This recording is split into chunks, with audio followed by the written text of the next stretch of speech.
नमस्कार मित्रांनो, मुद्द्याचं बोला या यूट्यूब चॅनलमध्ये तुमच्या सर्वांचं हार्दिक स्वागत. बीडमधून एक मोठी माहिती समोर येत आहे. मराठा नेते मनोज जरांगे पाटील प्रवास करत असणाऱ्या लिफ्टचा अपघात झाला आहे.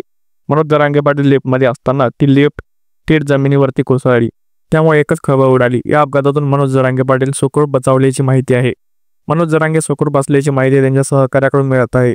जरांगे बीडमध्ये एका रुग्णालयात गेले होते. ते लिफ्टमधून जात असताना पहिल्या मजल्यावरून थेट जमिनीवर कोसळली. यावेळी लिफ्टमध्ये मनोज जरांगे यांच्यासोबत इतर सहकारी देखील होते, अशी प्राथमिक माहिती मिळत आहे. मिळालेल्या माहितीनुसार लिफ्ट जमिनीवरती कोसळल्यानंतर मोठी धावपळ उडाली. यामुळे लिफ्टचे दरवाजे उघडले.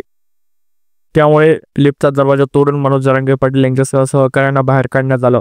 मनोज जरांगे मराठा आरक्षणासाठी सातत्याने उपोषण करतात, त्यामुळे त्यांची तब्येत सारखी बिघडत असते. असं असताना त्यांच्यासोबत आज असा प्रसंग घडल्यामुळे त्यांच्या चाहत्याकडून त्यांच्या प्रकृतीची चिंता व्यक्त केली जात आहे. मनोज जरांगे आजच्या घडीला मराठा समाजाचे सर्वात ताकदवार नेते आहेत, त्यामुळे त्यांच्यावर समाजाचं खूप प्रेम आहे. अशा नेत्यांसोबत काहीही घटना घडल्यामुळे अनेकांना धक्का बसला, पण मनोज जरांगे सुदैवाने या संकटातून सुखरूप बचावले आहे. मनोज जरांगे पाटील हे बीड जिल्ह्याच्या दौऱ्यावर आहेत. बीडमध्ये शिवाजीराव मेडिकल केअर नावाचं मोठं रुग्णालय आहे. येथे एका रुग्णाला भेटण्यासाठी मनोज जरांगे पाटील आले. संबंधित रुग्ण हा दुसऱ्या मजल्यावर दाखल होता. त्याला भेटण्यासाठी मनोज जरांगे पाटील हे दुसऱ्या मजल्यावर राहत होते, पण पहिल्या मजल्यावर अचानक लिफ्ट बंद झाली आणि ती थेट खाली तळ मजल्यावर जाऊन कोसळली. यावेळी मनोज जरांगे पाटील व त्यांचे सहकारी देखील लिफ्टमध्ये होते. अचानक ही सवय कळल्यामुळे त्यावेळी मोठा गोंधळ झाला.